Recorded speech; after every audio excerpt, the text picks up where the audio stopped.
আজ 25শে মার্চ দাসপুরের জগন্নাথপুর পার্শ্ববর্তী ময়দানে নির্বাচনী প্রচার করতে এলেন দাসপুর বিধানসভার এবারের তৃণমূল প্রার্থী আশিস সহুদাইতের সমর্থনে তৃণমূলের second in command Abhishek Bandyopadhyay.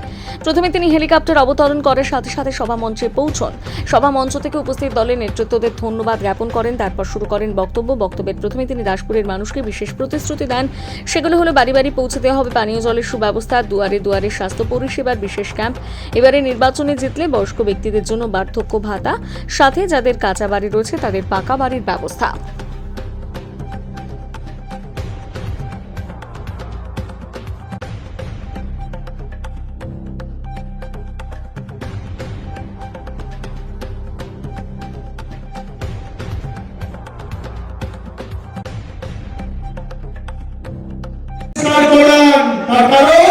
মে মাসের 4 তারিখের পরে আবার টাটা বাই বাই, আর চোখে দেখতে পাবেন না।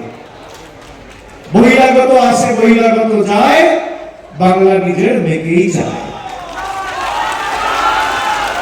যখনই দরকার পড়েছে, এই যে এসআইআর এত কষ্ট হয়েছে মানুষের, একটা বিজেপির নেতা কর্মীকে মানুষ সাথে পেয়েছে,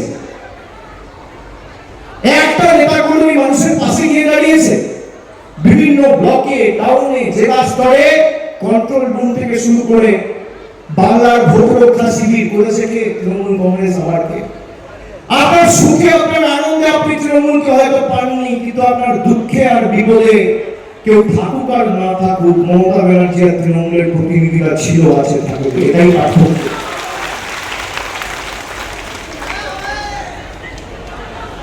আর যারা ভেবেছে ভোটাধিকার কেড়ে নিয়ে ভোটে জিতবো, আগে তো মানুষ ভোট দিয়ে সরকার নির্বাচিত করত, এখন মোদিজি ঠিক করে দিচ্ছে কে ভোট দেবে। এই নির্বাচনে যদি এদের উচিত শিক্ষা না দেওয়া হয়, 2026-এর পর ভারতবর্ষের নির্বাচন হবে না। যেভাবে আপনাকে লাইনে দাঁড় করিয়েছে, গরম হলেও, কষ্ট হলেও, অসুবিধা হলেও লাইনে দাঁড়াবেন, এবং যেভাবে বোতাম টিপে আমাদের অধিকারের টাকা এরা বন্ধ করেছে, আমরাও বোতাম টিপে এদের রাজনৈতিক ভবিষ্যৎ অন্ধকার করবো। এই প্রতিশ্রুতি আজকে এই সভাতে করতে হবে। আর